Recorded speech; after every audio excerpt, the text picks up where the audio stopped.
So we've got our pear all dimply now. Gives it a bit more of a realistic look rather than a solid look. We're going to be doing a background. Originally, when I had this painting in mind, I was thinking of a black background. Sorry. However, I've decided in the course of painting that I think a lighter background would look much nicer, much softer. Black's a little bit 2000. So let's go a little bit lighter, a little bit softer, a little bit more natural. I'm going to mix a very neutral colour to start with. I think I don't want a really warm colour. I'm going to stick with a cooler colour, but I'm still going to grab a little bit of, I can't remember how to pronounce it. I think it's alizarin, crimson anyway.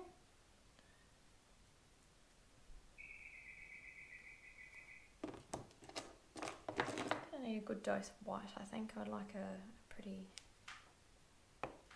soft neutral.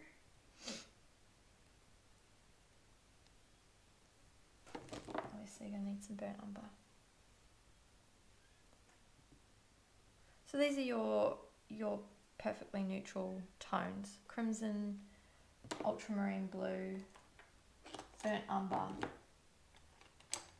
Those will give you a really lovely neutral dark colour. Maybe not too much of that crimson, a little bit more blue. I usually try and go equal on the blue and the burnt umber, and then I mix a little bit of red in it just to warm it up slightly.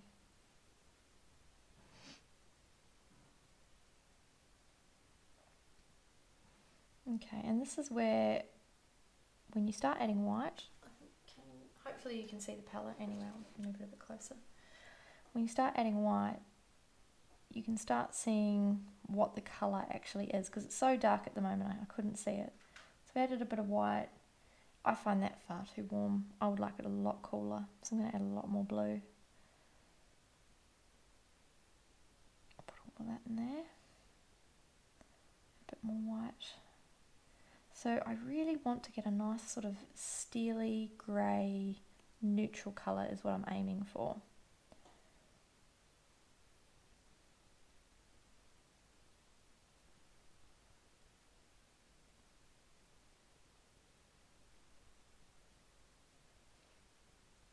I sometimes get asked, when you make a colour, how do you know you can ever make that colour again? The same colour, because obviously there's different variants and shades and things. To be honest, I used to really have that problem with acrylics, but I found with oils, when you're looking at a colour and you know what's in a colour and you've thought about the ratios of that colour when you made it in the first place, it's very easy to make the colour again. It's very easy to find the right tone because you have all the information you need to make the right colour. So the colour I've just made now had more burnt umber in it than the blue. So I'm going to add more blue again.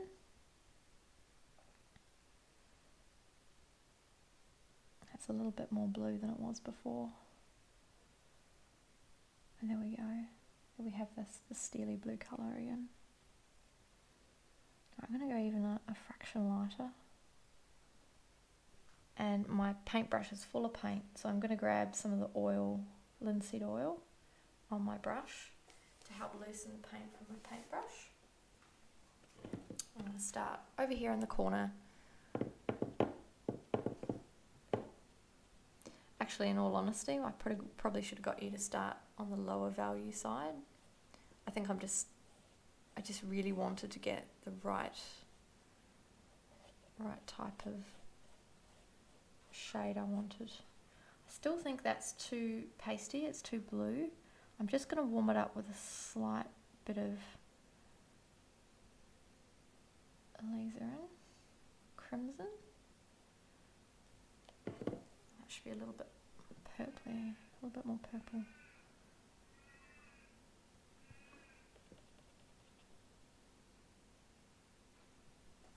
a bit of white on there. Grab a bit more crimson.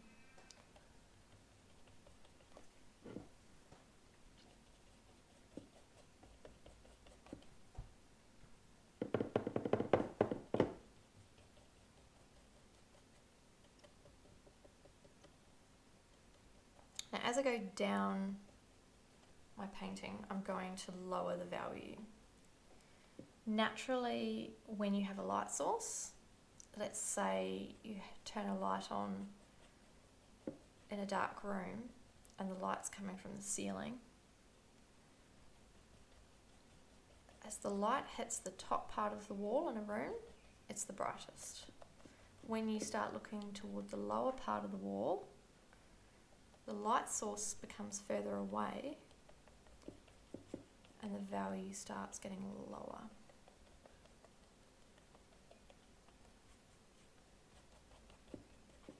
So we're going to do the same thing here. We're going to slightly lower our value as we move away from the light source.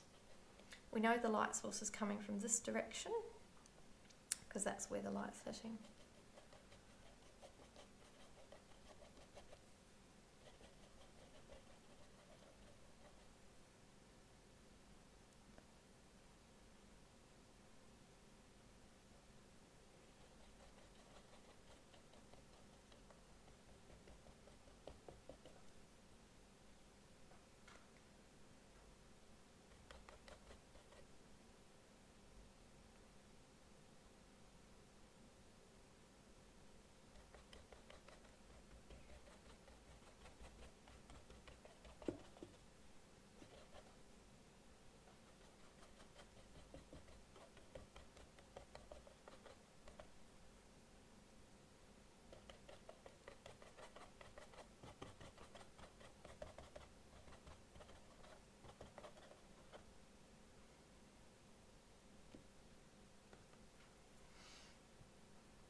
I'm just gonna start adding in my darkest value just for the sake of reference. I feel like I'm getting a bit lost up in those light tones. Also grabbing a bit of linseed oil to make my paint go a bit further.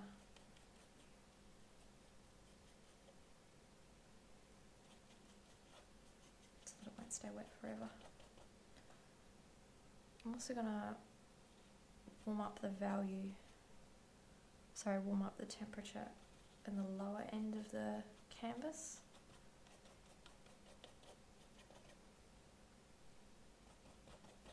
Give the a bit of illusion of like a table setting.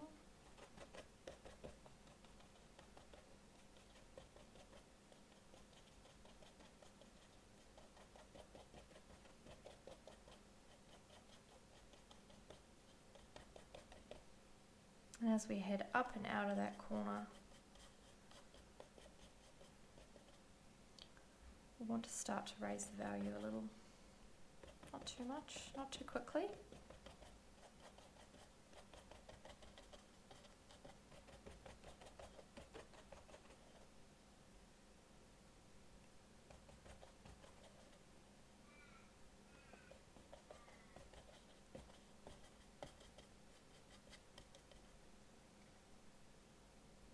I'm going to keep this whole side lower in value, a bit more of a mid-tone colour, mid-tone value compared to the left-hand side of my painting. Again, I want to show that this side is further away from the light source. We'll actually have to make a bit more. Didn't make enough paint. Hopefully I can prove my theory that I can make the same colour again. All honesty, I'm a little hesitant to put out too much blue at the moment because this is all the ultramarine blue I've got, and I've got actually a portrait of Carl that I was going to put into the Archibald this year, but I sort of feel like that's probably not going to happen.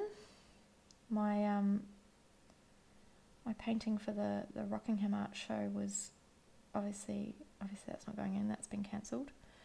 But for next year, for Rockingham, it's rolling over. But for the Archibald, I'm not sure, it might be rolling over, or the applicants might be rolling over to next year, but I haven't applied. So I've got this portrait that I've started. The applications are supposed to be in a few days. I've decided not to apply for the Archibald this year. I'm actually like really, really devastated about it. I'm usually pretty, whatever comes, you know, doesn't happen. I'm usually pretty chill about those sorts of things, but it's been a dream of mine to enter the Archibald one day, and I specifically waited a year when I decided I was going to enter. So last year I decided to enter, and I decided to wait because I wanted to spend all of last year just really upping my skills and making sure I was heading where I wanted to be heading with portraits, because this particular exhibition is just a portraiture one. So I gave it the year, and I patiently waited a year. I'd chosen my subject, and she was very obliging, real sweetheart. However, they changed the policies, or I didn't see the policy where you actually have to have a live sitting with the person. I didn't realise. So because my lovely subject does not live in the country, I was not able to do a live sitting with her this year.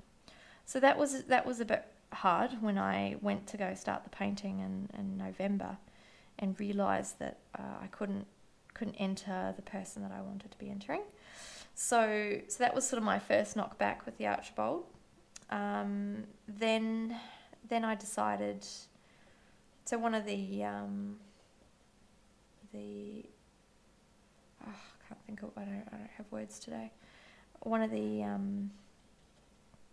things that it says on the form that you have to be able to achieve with your painting is that it has to be of someone who inspires you, and you have to do a live sitting with them within the 12 months before the Archibald. So I wasn't sure if I felt comfortable painting someone I didn't know too well, or I thought of a few different ideas. There's a young sister locally who I thought, I'd love to paint her, but I just felt like it was my first entry to the Archibald. I really wanted to make sure that I was going to do a good job, and obviously if I'm going to do a good job, it helps to know the person really well. So I thought I'll go with Carl, because obviously we've known each other for some time, and I see his face every day, and he does inspire me more than just about anyone. So I thought he'd be the perfect person to paint. So I'd poor old Carl. I had in mind painting. The sort of the look of the painting I really wanted to do. I wanted something defeated. I see him come home from work every day, and he has to travel quite some distance to and from work, and I really didn't want just a pretty picture for my Archibald picture. I wanted something that told a bit of a story, and so my initial concept was to have him sitting in a bath in his work suit, looking a little tired, a little defeated. We tried that, and I tried various forms of lighting, and I took a few different photos, but none of them spoke to me. They all just looked like someone in a suit in the bath. I just couldn't really. I tried talking about different things with him, and I just wasn't getting where I wanted to go with it. So I asked him if we could do one more just really crazy thing before he got out of his soaking wet clothes, and took him outside, and I literally just turned the hose on and hosed him down. And he actually felt so defeated at that point. He was cold, he was tired, it was a work day, he'd had enough. And I think I actually accomplished exactly what I was needing for this portrait. So we captured it, and he was pretty wrapped as well. And then I sketched it out, and it was perfect. It was just what we needed. So I started on that, a little while ago. Then I had a couple of commissions to do and some live painting to do, and that kept me busy. And my plan was that last week I was going to be finalising the painting instead of doing a course. However, now that the Archibald's not happening and this course with Robin Ely became available, I wanted to jump on that and make sure that I did that course. So I'm still going to be finishing this portrait of Carl, long story short. And I'm really rapt that I've gained a little bit more skills in the meantime. And I'm very, very excited to show you when I'm finished. However, this particular painting is a very cool toned painting. It's not a warm tone painting. Very, very cool. So I'm needing all the blue I've got left for that. And this is it. This is all the blue I've got left. This tiny little one here. Plus I'm also in the middle of another painting that is all very neutral tones. And because it's an ocean image, obviously everything's got a cool tone to it.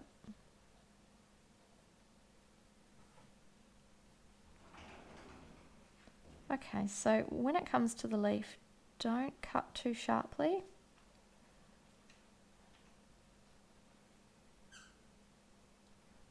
We don't want it to look like a perfect leaf. No leaf is overly perfect. And then I'm just going to start adding in my value change as I come across this side of the canvas.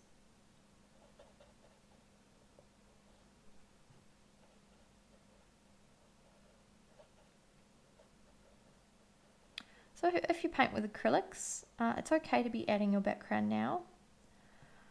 I prefer to add my background first with acrylics, to be honest. It's definitely possible to add them later as well. When it comes to oils, I always do my background last.